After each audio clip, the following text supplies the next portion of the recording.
Mesdames, Messieurs, merci d'être venus pour cette présentation du projet de reprise du site du lycée de l'Alba, puisque, vous le savez, depuis la dernière rentrée, nous avons la chance d'avoir un lycée des métiers à Bergerac et que ce site est devenu libre. Et nous avions eu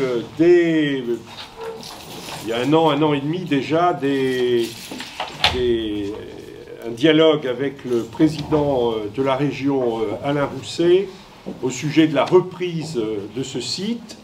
Et ce sur quoi nous étions tombés d'accord, c'était que la ville reprenne ce site et qu'on le consacre en priorité à l'accueil d'associations ou d'acteurs de l'insertion et de la formation.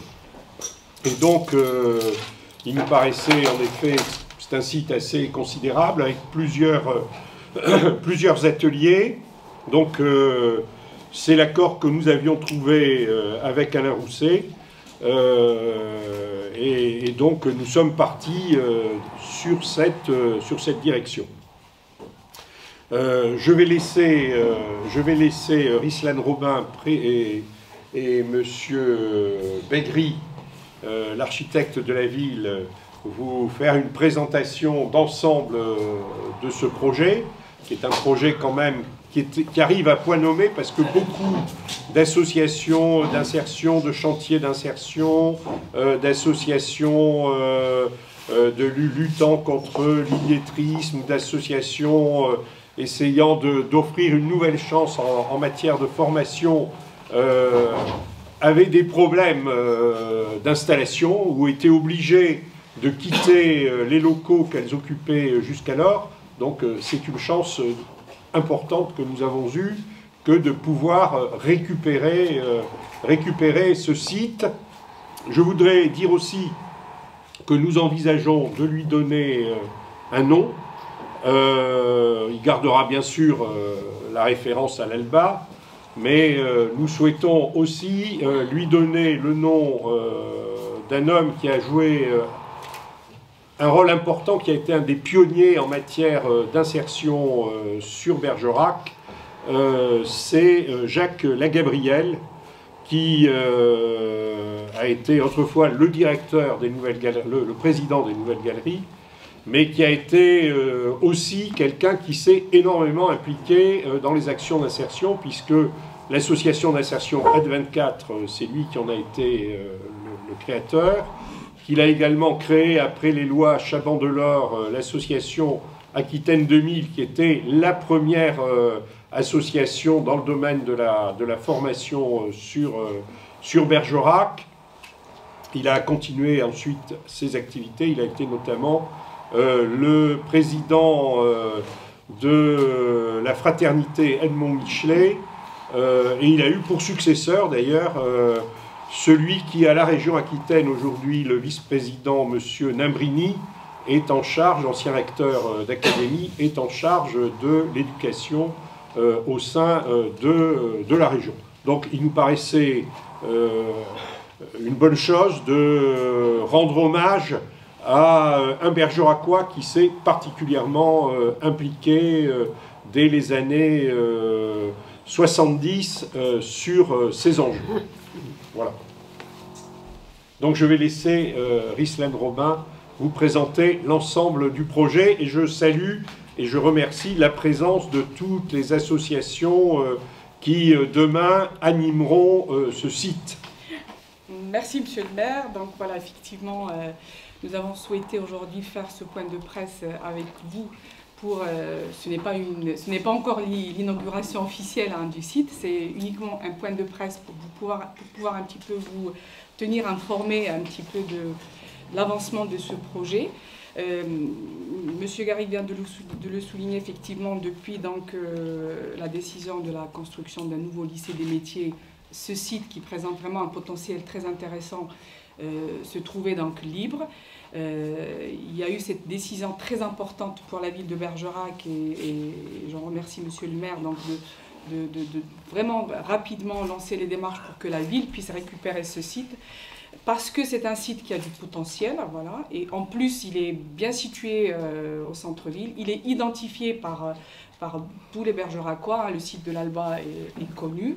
Et, non, vous avez assez de voix aussi. Je ne sais pas, vous me dites, si vous ne m'entendez pas, je prends le micro. Donc voilà, c'était notre première, si vous voulez, notre premier défi, c'était que la ville puisse récupérer ce site, ce qui a été fait grâce, bien sûr, aux démarches de M. Garrigue auprès de la région. Donc ça a été acté, la ville a pu récupérer ce site, nous avons pu signer, et ça s'était fait quand même sur plusieurs mois quand même, nous avons pu finalement signer une convention d'occupation à titre précaire avec la ville, toujours dans le souci d'accélérer les démarches parce que effectivement les procédures pour acter vraiment auprès des notaires, etc., la transmission de la propriété à la ville pourrait quand même prendre beaucoup de temps. Donc nous avons signé cette convention pour pouvoir rapidement disposer du site. Et donc notre objectif, c'était surtout que ce site ne devait absolument pas et en aucun cas rester vide et s'ajouter à la liste, on va dire, des friches qui existent un petit peu partout sur Bergerac. Et voilà, notre objectif c'était celui-là, c'est de rapidement lui trouver une réaffectation. Une fois cette décision-là prise, c'était bien sûr posé pour nous la question, bon, la ville a récupéré le site, qu'est-ce qu'on va en faire? Quelle en serait la destination? Et là, bien sûr, ce sujet-là a été vraiment débattu au sein de l'équipe municipale parce que chacun des élus au sein de l'équipe, bien sûr, avait ses projets, des projets qui étaient en lien avec sa délégation. Il y a eu beaucoup de discussions entre nous et Monsieur le maire a tranché. Et la décision a été d'affecter donc ce site à l'accompagnement donc des demandeurs d'emploi, à la levée des freins à l'accès à l'emploi sur le Bergeracois, qui sont principalement la mobilité et la formation. Et je le remercie pour cette décision parce que ça touche à la délégation et ça m'a permis donc rapidement de répondre aux demandes déjà de plusieurs associations sur le terrain, des associations chantiers d'insertion qui depuis des années déjà œuvrent sur le Bergeracois et accompagnent toutes les personnes en parcours d'insertion ou en recherche d'emploi et qui se trouvaient réellement en difficulté par rapport à leurs locaux.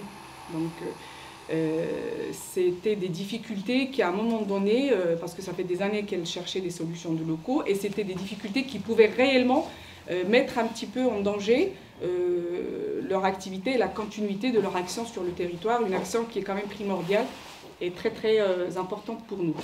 Donc rapidement nous avons pu répondre à la demande des associations qui portaient un projet qui était en demande de locaux. Je cite notamment l'association Question de Culture sur un projet quand même très important et très intéressant pour le territoire qui est le projet de la recyclerie. Disons que c'est un projet nouveau qui est multidimensionnel, Une recyclerie, c'est d'abord une activité de récolte, de collecte d'objets, de mise en valeur d'objets abandonnés. C'est le recyclage des matières premières aussi, mais c'est surtout des emplois créés selon une économie solidaire, équitable, écologique, et ça nous semblait quand même très important de pouvoir soutenir ce projet-là en priorité. Ensuite, nous avons pu répondre également à la demande d'une deuxième association, et pas des moindres, qui est la SPAT, qui est aujourd'hui, je pense, la seule association sur le territoire qui agit pour la levée d'un frein vraiment énorme à l'accès à l'emploi sur notre territoire, qui est la mobilité. Et donc la SPAT était en demande d'un local pour d'abord son garage social. Ça a été notre premier objectif. Et puis à partir de là, en collaboration avec l'association, nous sommes en train aussi de travailler sur un projet d'auto-école sociale et solidaire, puisque la SPAT aujourd'hui accompagne les personnes en recherche d'emploi pour passer le permis uniquement sur la partie code. Ce que nous souhaitons, en mettant à disposition ces locaux à la SPAT, qu'elle puisse un petit peu avancer plus dans son offre de services, à savoir intégrer également la conduite et pourquoi pas une plateforme de mobilité qui serait un guichet unique pour pouvoir répondre un petit peu à toutes les problématiques, à toutes les demandes d'information, de renseignement ou d'accompagnement qui pourraient toucher de près ou de loin donc à ce problème, à ce fardeau de mobilité qui handicape pas mal de personnes en recherche d'emploi sur le Bergerac. Et donc partant de là, en urgence, c'était ces deux associations-là qui étaient déjà en recherche de locaux depuis des années, et on a répondu donc rapidement à leurs demandes. Et puis par la suite, il a fallu effectivement recevoir plusieurs autres associations qui ont formulé leur demande d'intégrer le site. Et donc petit à petit, à la SPAT s'est jointe et s'est associée l'association Roue Libre sur Bergerac, qui sont dans un domaine qui se touche, mais ils sont plus, eux, axés sur le vélo et les deux roues. Et puis après, donc, nous avons également, parmi les projets aussi intéressants et nouveaux sur le territoire, en plus de la recyclerie, nous avons aussi l'école de la deuxième chance. Je pense que la recyclerie, ce serait la seule, si je ne me trompe pas, en Dordogne, me semble-t-il, si je ne dis pas de bêtises. Monsieur Cholon est là, il peut me... Et puis l'école de la deuxième chance, ce serait également aussi la seule, en tout cas en région Aquitaine, c'est sûr. Voilà. Donc l'école de la deuxième chance, c'est un réseau d'écoles labellisées à l'échelle nationale.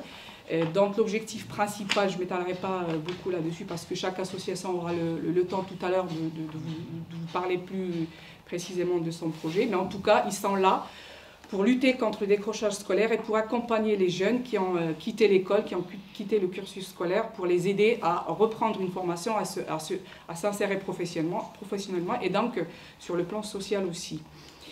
Et puis, dans nos démarches d'accompagnement des associations et de mise à disposition de locaux également, c'est présenté à nous un autre projet qui nous semblait aussi intéressant et qui touchait aussi le même domaine que les autres associations et qui a été quand même porté par une association qui est très intéressante.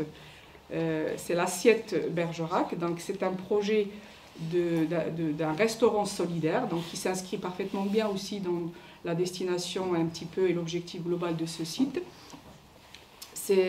L'Assiette Bergerac serait donc un restaurant social et solidaire. Ils espèrent aussi être une association d'insertion et nous espérons donc à travers leur accompagnement pouvoir fournir aussi une possibilité à toute personne qui souhaite aussi un accompagnement sur les métiers de restauration, de service, d'agents polyvalents, de nettoyage, d'hygiène, de commis de cuisine, d'avoir cette possibilité aussi d'effectuer des formations, des stages et de bénéficier d'un accompagnement par cette structure-là. Donc l'Assiette Bergerac reprendra tout simplement l'ancienne cuisine du lycée de l'Alba.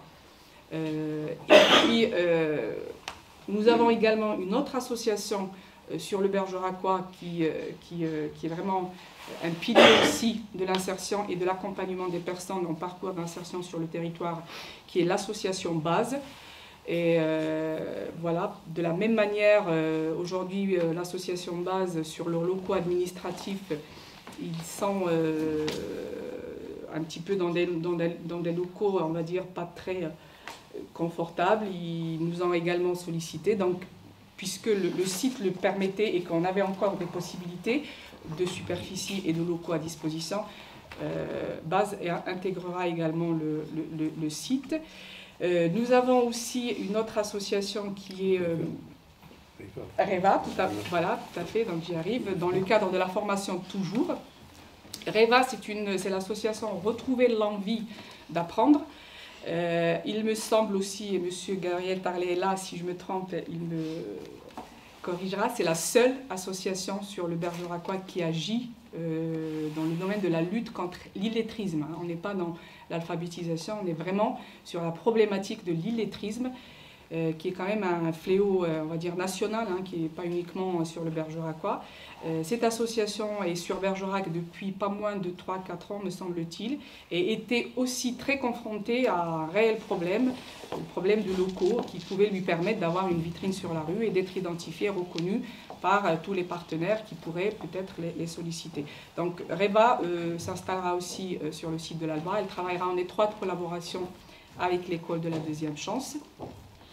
Et puis au final, on a encore été sollicité par l'association Beauté et Style, qui est tout simplement, on est toujours dans le social et solidaire, même si on parle de beauté et de coiffure. C'est un salon de coiffure et solidaire, voilà, qui s'adresse à des personnes aussi qui ont besoin de retrouver une certaine confiance en eux, de revoir un petit peu leur présentation pour s'inscrire dans une démarche de recherche d'emploi, pour affronter plus sereinement et plus en confiance les entretiens d'embauche, les jurys de recrutement, etc. Et je la remercie parce qu'elle fait un travail remarquable, notamment auprès de nos jeunes qui sont inscrits dans le cadre du dispositif de la garantie jeune, puisqu'elle est aussi partenaire de la mission locale. Voilà, en gros, la capacité du site, bien sûr, elle est limitée. Nous avons essayé vraiment dans notre choix d'intégrer toutes les associations qui agissent principalement pour l'emploi et l'insertion sur le Bergeracois, qui touchent un petit peu à la solidarité aussi.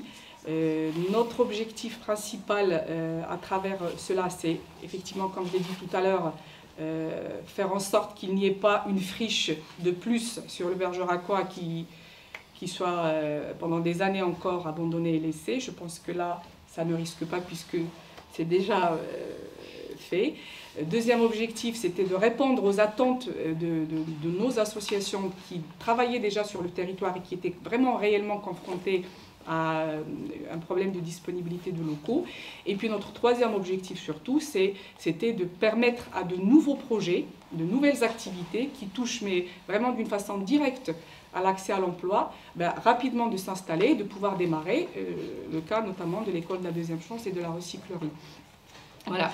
À travers donc ce projet-là, nous avons aussi le souhait plus tard, en plus du fait de rendre toutes ces associations visibles sur le territoire, de leur permettre d'intégrer un site qui est très proche du centre-ville, qui est vraiment en termes de mobilité accessible à tous les Bergeracois. Notre objectif aussi, c'est de rapprocher un petit peu, on va dire, géographiquement toutes ces structures-là, avec l'espoir de voir naître des synergies, des mutualisations entre ces différentes structures. Elles ont presque toutes le même public, elles travaillent presque toutes dans le même domaine.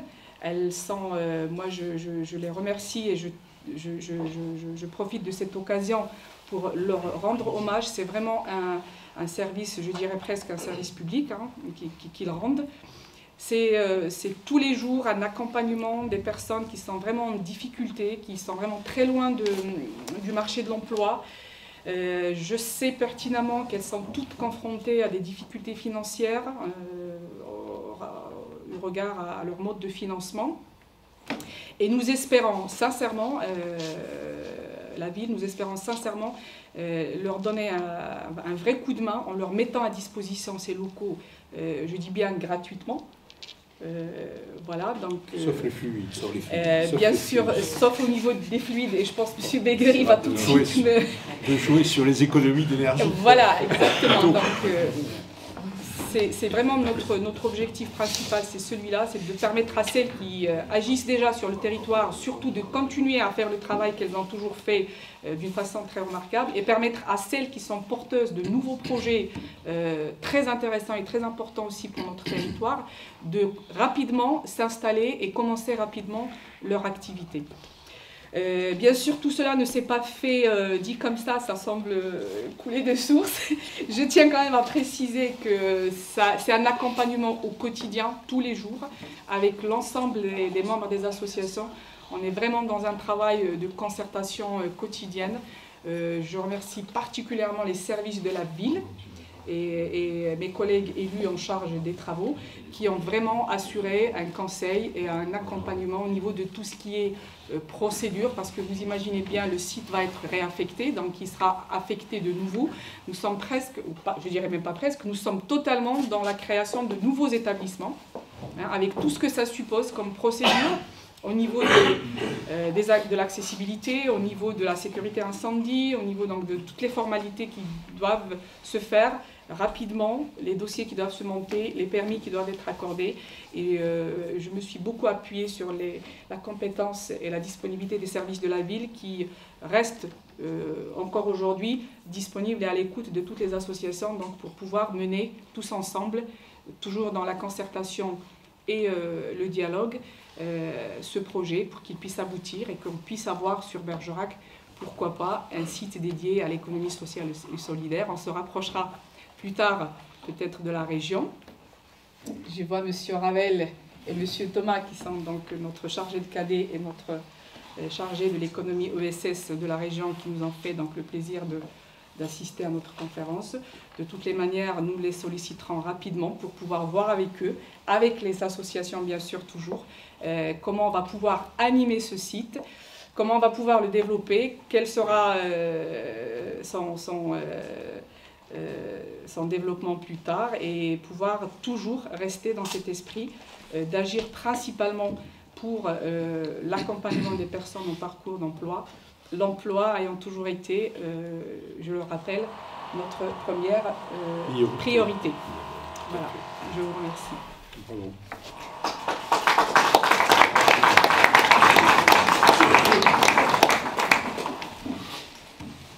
Bien. Qu'est-ce qu'on fait? Alors, temps de voir s'il y a des questions. Voilà, autrement, on est à votre disposition pour les questions-réponses. J'avais prévu, si vous il y a les plans, voilà. On peut éventuellement donner un petit coup d'œil. Enfin, vous avez, en même temps, Monsieur le maire, on avait prévu que chaque association prendrait un petit temps pour se présenter, oui, ça serait aussi bien aux journalistes. Donc, on va leur laisser la parole, voilà. Ici et se présenter. Votre temps pour rapidement présenter à tout le monde un petit peu l'affectation qui n'est pas, pour certaines associations, c'est vrai qu'elle est définitive, pour d'autres, on est encore dans les négociations. Voilà, donc c'est un projet. Le site de l'Alba est celui-là, juste pour ceux qui veulent se repérer. Nous sommes là, nous sommes aujourd'hui invités chez RERA, hein, c'est bienvenu nous recevoir. Donc nous sommes dans cette petite salle-là. Sur cette partie-là, ce serait l'école de la seconde chance, donc sur à peu près 415 mètres carrés. RERA sur à peu près 96 mètres carrés. Sur cette partie-là, dans tout ce bloc-là, ce serait la recyclerie, donc question de culture, avec cette partie-là qui serait consacrée à la boutique, puisque la recyclerie, c'est valoriser des produits, mais c'est aussi les remettre en vente. Hein. Donc là, on est vraiment dans le système, on va dire, si on veut revoir la citation de Lavoisier, on n'est pas dans tout se perd, rien ne se perd, rien ne se transforme, ne se crée, mais tout se transforme. Là, on est vraiment dans rien ne se perd, rien ne se jette, mais on va dire tout se recycle. Donc ça va être ce côté-là. Ici, ce serait ce bâtiment-là qui est un petit peu de l'autre côté, hein, de la rue, et ce serait roue libre et la STAD, donc sur à peu près une superficie de 894 mètres carrés. Je vous précise tout simplement que cette rue-là, qui faisait partie avant intégrante du lycée qui était fermée, donc là, elle sera ouverte et ce sera une voie de circulation. Donc, on lui a donné le nom de Félix Landry également. Donc, c'est une voie qui est ouverte à la circulation maintenant. Et puis sur ce côté-là, nous avons la partie qui était avant les cuisines et le réfectoire du lycée, donc qui sera destinée à recevoir le restaurant solidaire, donc l'assiette Bergerac. Ici, nous espérons mettre aussi Beauté et Style, donc l'Institut de beauté solidaire. Et puis avec l'association Base, nous avons pu discuter de ça, c'est très récent. Il y aura cette partie-là sur 100 mètres carrés, qu'on n'a pas vraiment, ce n'est pas définitivement acté. On pourra... Voilà, avec M. Ditch, nous sommes encore en train de voir est-ce que la superficie convient, est-ce qu'il faudrait plus, est-ce qu'il faudrait moins, est-ce qu'il faut prévoir un autre coin du site. En tout cas, c'est encore en discussion, c'est pour vous dire que c'est vraiment un projet. Bonjour, donc je m'appelle Jean-Pierre Ditch, je suis directeur de l'association Base. L'association Base est une association bergeracoise qui accueille une quarantaine de salariés par an. C'est une association qui a des ateliers qui sont assez proches d'ici, qui aujourd'hui est effectivement confrontée à des problèmes de locaux. Voilà. Nos activités sont de trois ordres, c'est-à-dire les chantiers que l'on fait, essentiellement pour des collectivités, des associations. Première chose, tout ce qui est secteur vert, aménagement paysager. Le deuxième secteur, c'est tout ce qui est entretien de bâtiments publics.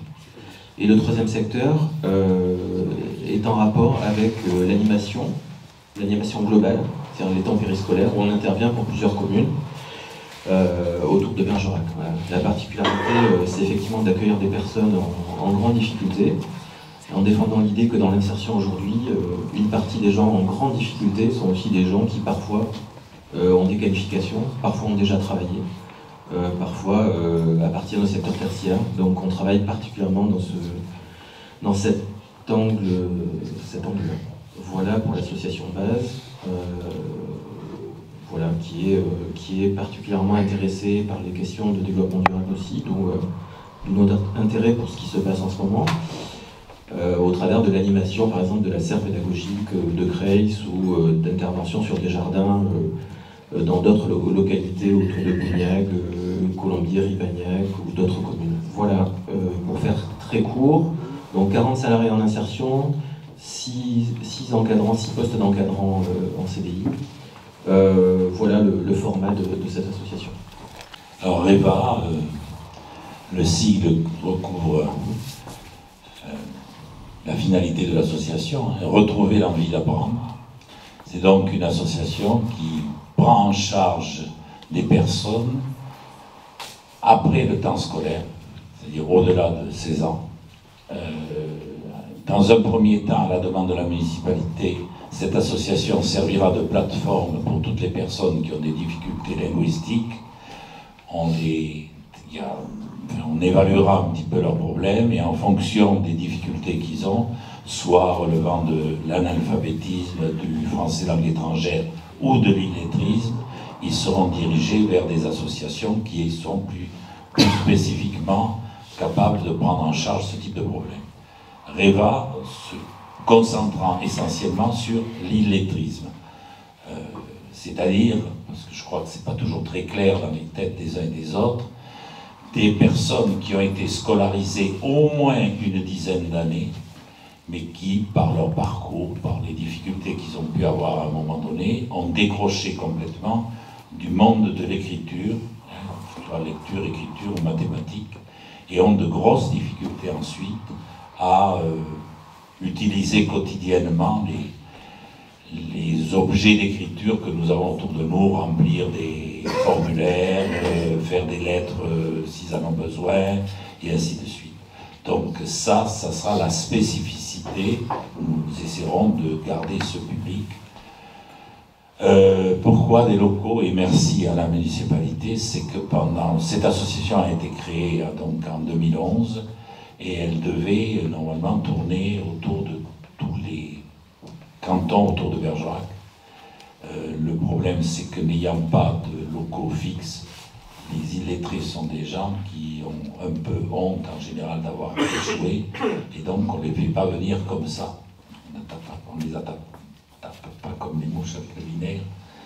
Il faut vraiment avoir un local pour qu'ils viennent, qu'ils voient, qu'ils se rassurent, qu'on discute, et ça met quelquefois plusieurs mois avant qu'ils se décident à reprendre à un moment donné des formations de base.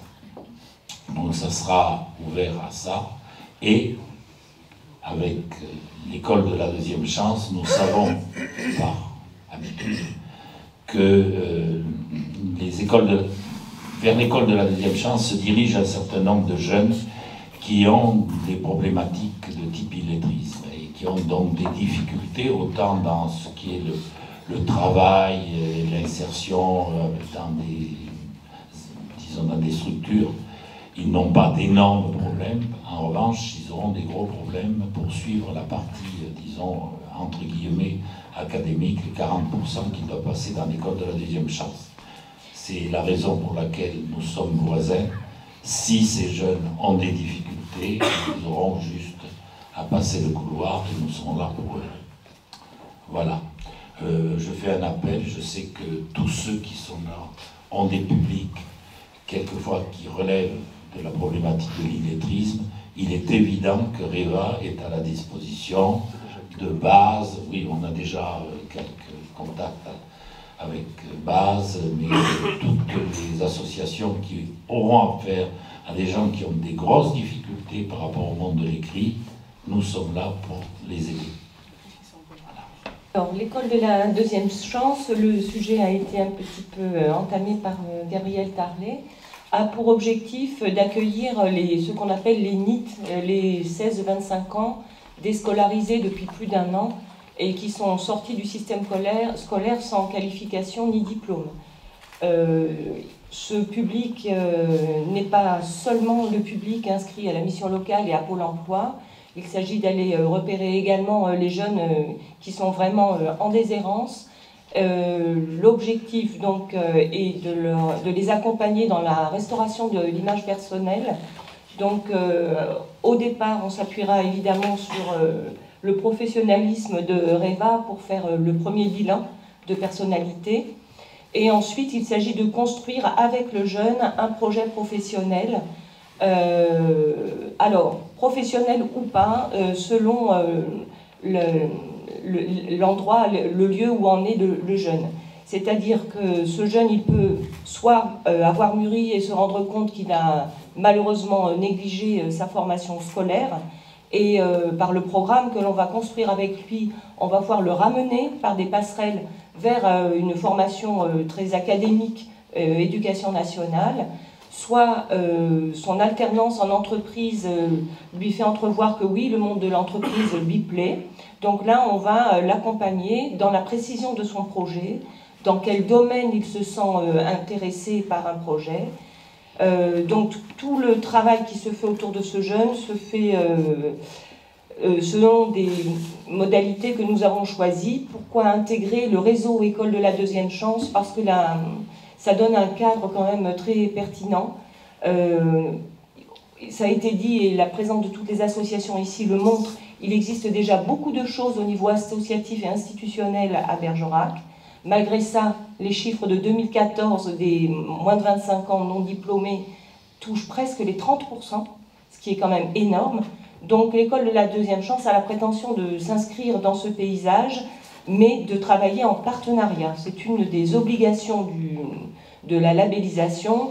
On travaille en partenariat avec le tissu institutionnel et associatif existant. Son autre obligation est de répondre aux besoins économiques locaux. C'est-à-dire que si un jeune nous dit qu'il a la prétention d'apprendre le chinois, pourquoi pas, mais ce ne sera pas dans l'école de la deuxième chance de Bergerac.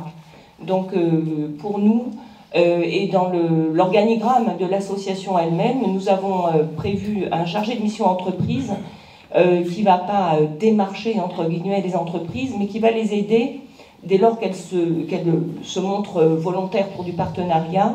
On va les aider à construire un profil de poste répondant à des besoins non satisfaits dans l'entreprise et qui sera peut-être une chance pour ces jeunes qui vont pouvoir faire des stages, puisque leur formation se passe, comme l'a dit Gabriel, 60% du temps en entreprise et 40% du temps en école. Le jeune est suivi par un référent pédagogique personnel, c'est un parcours individualisé, c'est du coup humain, et son référent le suit pendant 1 an après sa sortie de l'école. Donc voilà, le gros travail que nous avons aujourd'hui à faire est le partenariat avec les entreprises, mais qui a bien démarré. Nous avons déjà commencé à constituer un portefeuille d'entreprises intéressant. Voilà. L'Assiette. Donc l'Assiette est une association toute nouvelle sur Bergerac, qui sera dédiée plus particulièrement aux personnes en situation difficile, ne pouvant s'offrir un petit plus, comme la restauration.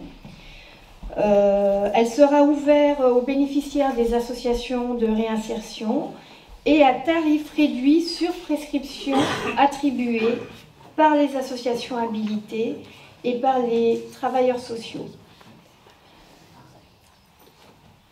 Avec les bénévoles de cette association, nous avons aussi pour projet, dans le cadre de l'Assiette, d'instaurer des ateliers divers, des lieux de rencontre, de partage, et aussi, pourquoi pas, de faire des ateliers culinaires. On en avait parlé avec Monsieur Blanc.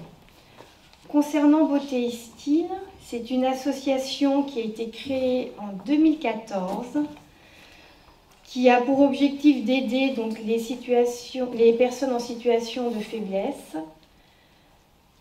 en leur faisant bénéficier de prestations de coiffure et d'esthétique adaptées à leurs toutes petites possibilités financières. Donc nous sommes toutes des bénévoles, 7 bénévoles. Nous avons la chance d'avoir depuis 8 mois une salariée. Nous aurons un 2e contrat aidé d'ici 2 mois. C'est vraiment une toute petite équipe qui oriente toutes les personnes vers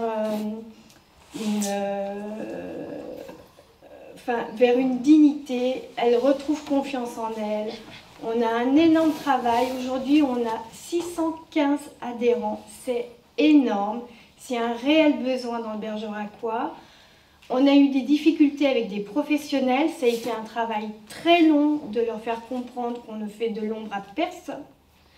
On est là simplement pour aider les gens en difficulté. Voilà. Alain Saint-Hugues, je suis le président de l'association Questions de culture en Bergeracois.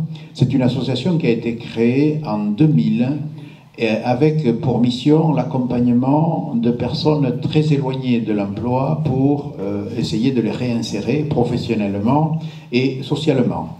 Donc on est dans l'insertion par l'activité économique.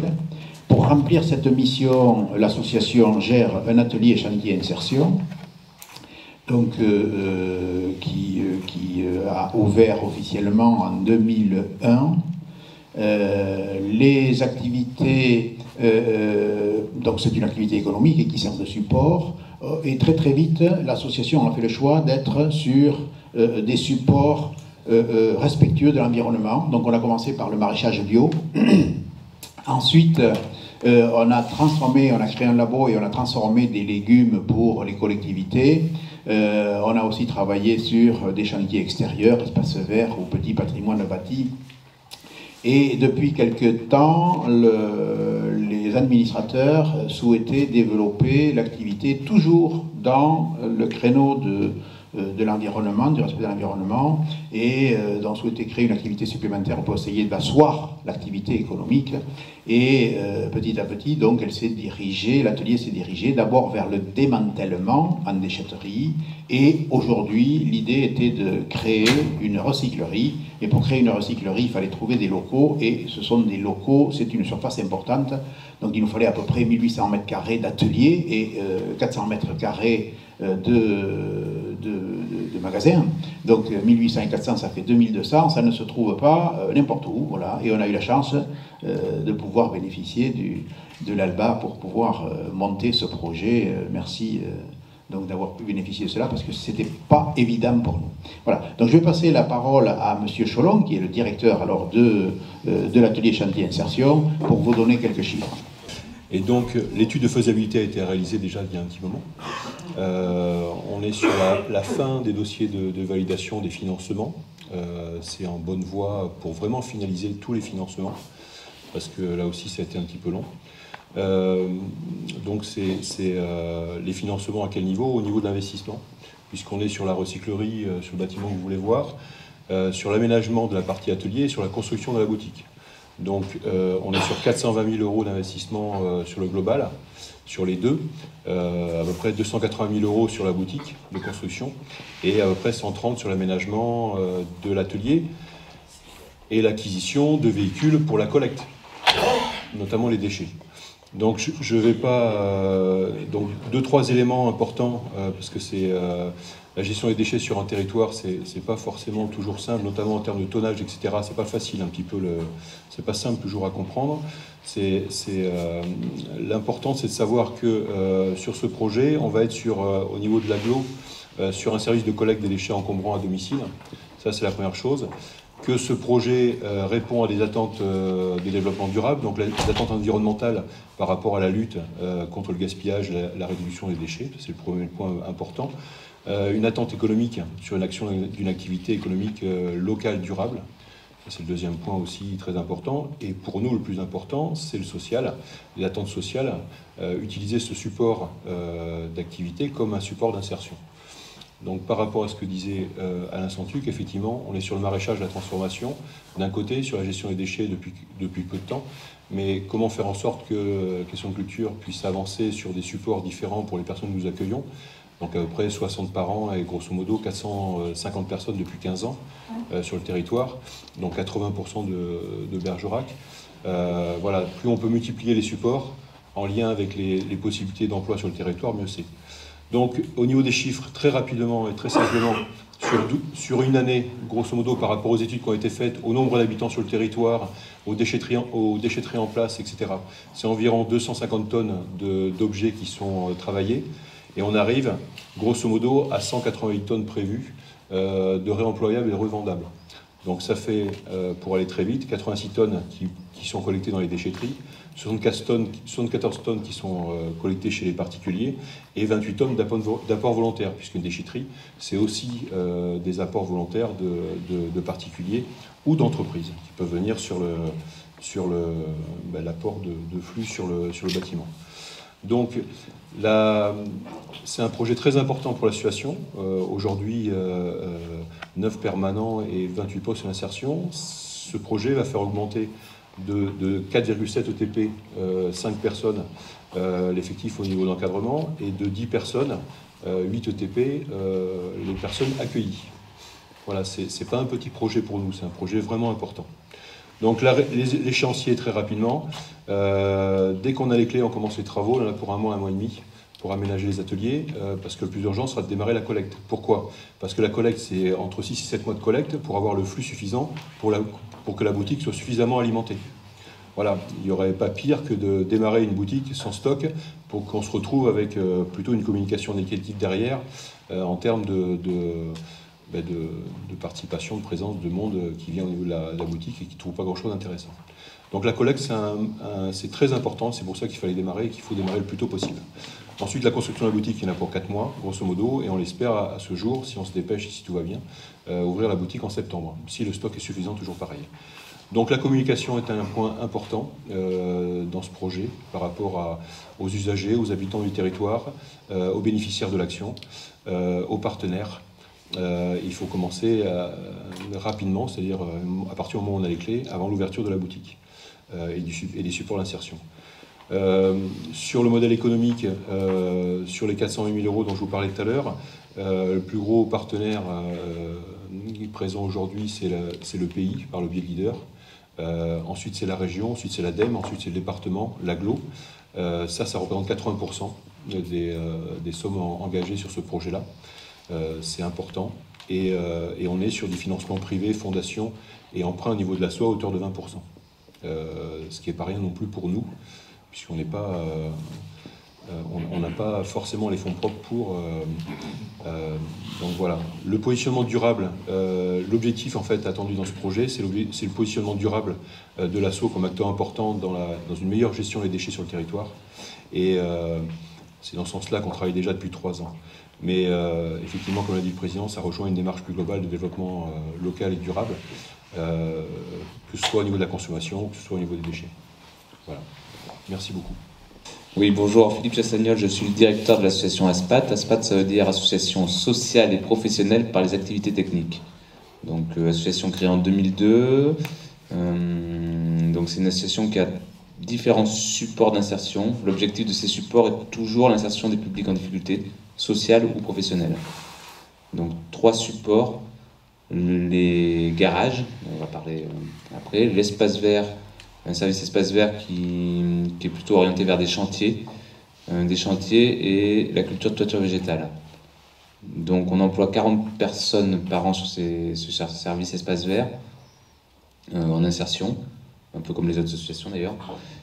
Et sur l'ensemble de la structure, donc sur les espaces verts et les 2 garages, et notre action code aussi, j'ai oublié, notre action code, on accueille à peu près 800 personnes par an. Donc c'est un poids. Et les 2 garages sont situés, un à Bergerac et un à Libourne.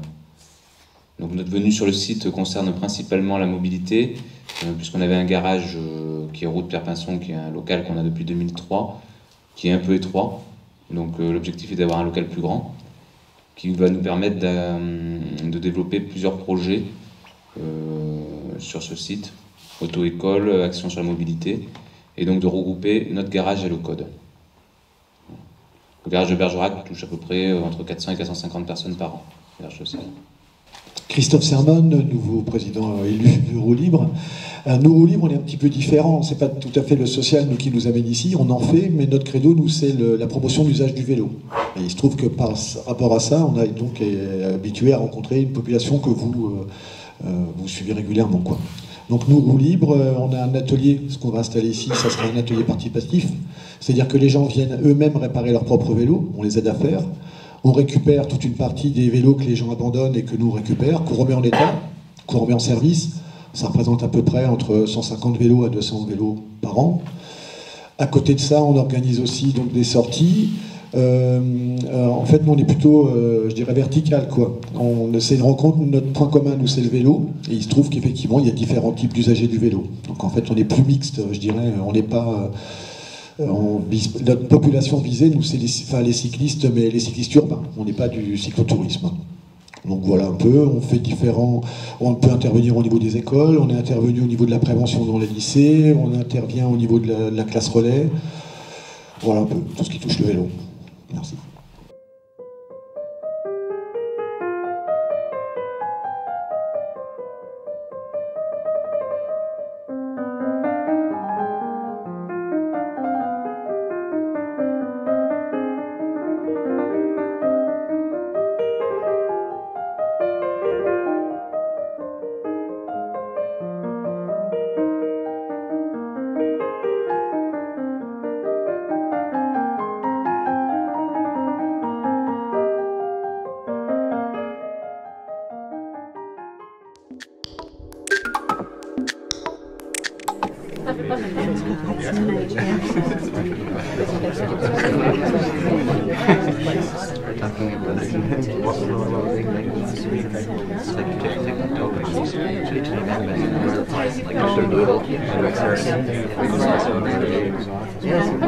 Exactly. I hear people talking a bit rude. Yeah, that's